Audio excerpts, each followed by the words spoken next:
Hi guys! We just parked at the Little Gunpowder River. We're about to do one of my favorite hikes.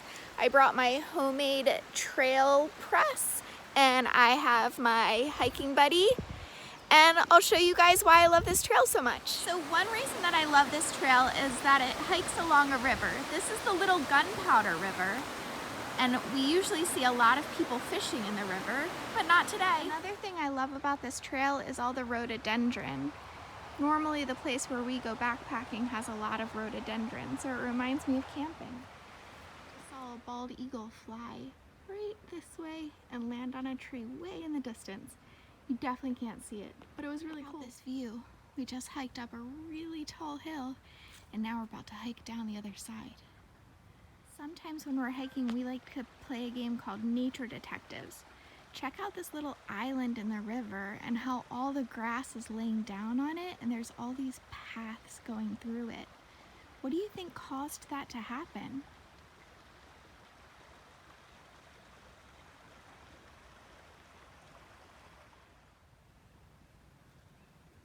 It's the bald eagle. Part of this trail used to be an old railroad track, and you can still see parts of the bridge that took the train over the river. Trains can't easily go up and down hills, so a lot of the times they cut out in between a hill so that the train can have a flat track. Stream crossings on this trail. How would you get across this?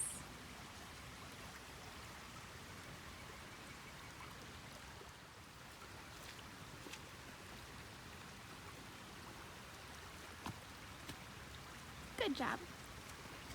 Look at all the ferns growing on top of this boulder.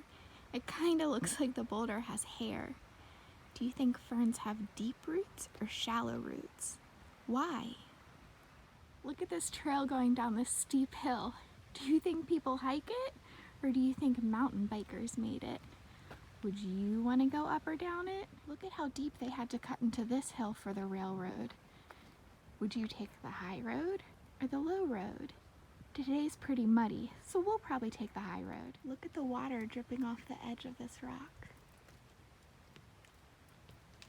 There's a famous rock like this in one of the national parks called a weeping rock. Why do you think they would call it that?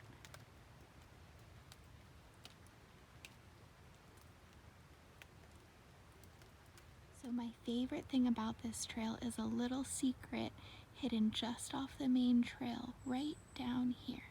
Can you see it yet? Do you know what it is?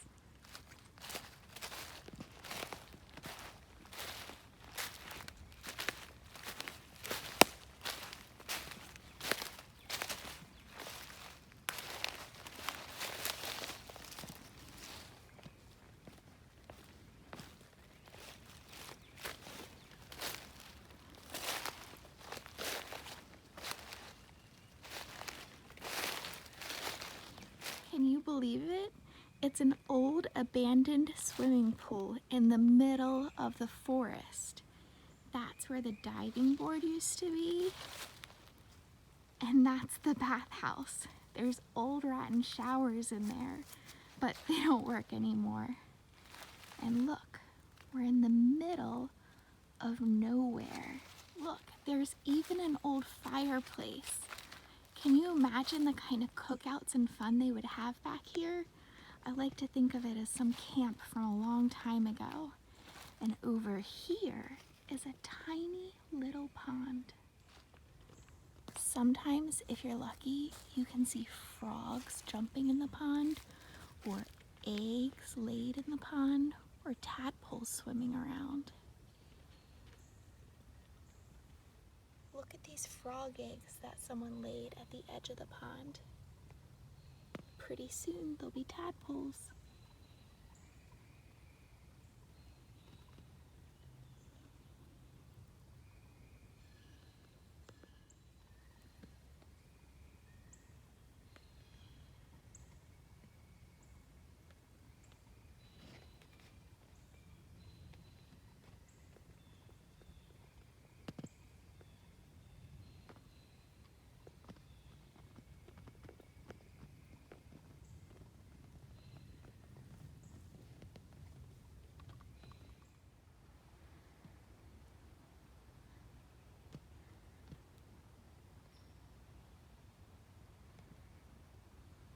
know how to read blazes? Did you know that when you see two blazes like this, the blaze on top tells you which way to turn? So these blazes are telling me that the trail turns to the right. So when you look at these blazes, which way does the trail turn now? When you see just one blaze on a tree, that means you're on the right path. Carry on. Look at all this skunk cabbage. Can you tell what kind of an environment skunk cabbage likes to grow in? I'll give you a hint. You always find it in flat parts next to a river or a stream.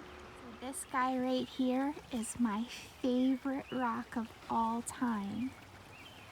It's quartz and it's giant. It's so old it has moss growing on top of it now, but when I first met this rock, it was all white. Do you know how quartz was formed? That would be something cool to look up and discover. Now we've crossed over the river and we're following the yellow blazes. The different color blazes help you stay on the right trail. Look at this tree. It's covered in giant shelf mushrooms. Check out these sweet tiny flowers. I think I'll press one in my flower book. Big these skunk cabbages are. Can you see why they call it a cabbage? This trail is a lot of up and downs, which is not only good for the views, but also to get your heart rate up. I am being extra heart healthy today. Look at what's going on with these trees across the river. Some have bite marks, and this one has all the bark ripped off of it. Who do you think is doing this? Why? Look at all these yellow flowers. I think I'll pick one and put it in my flower book. Can you tell what kind of flowers they are? Here's some tiny purple flowers. I see these in my backyard a lot, and usually they're standing up tall. I'll put one in my flower book. Do you know what it is?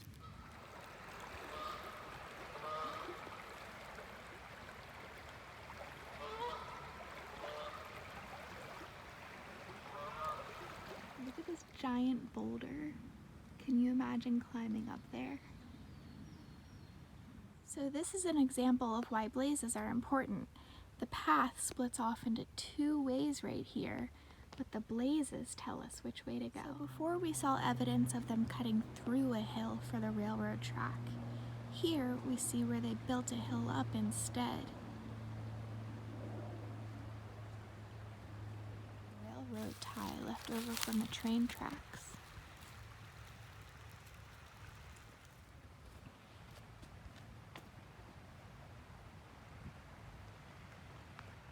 Here's an old tulip poplar flower. My dad pointed out the other day how you can always tell the tulip poplars because the flowers are still up in the trees.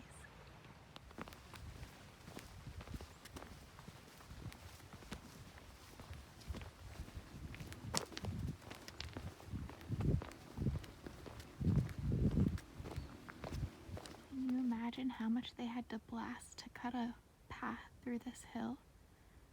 Look at all those rocks.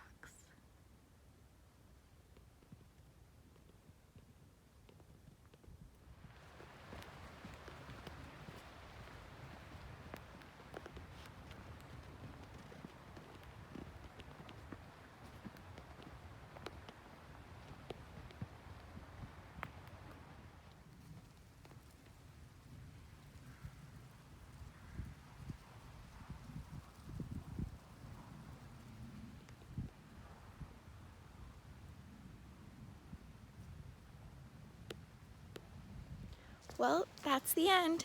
Thanks for joining us on this 5-mile hike along the Little Gunpowder River. I hope you're all getting outside, enjoying nature, and being nature detectives. See you later.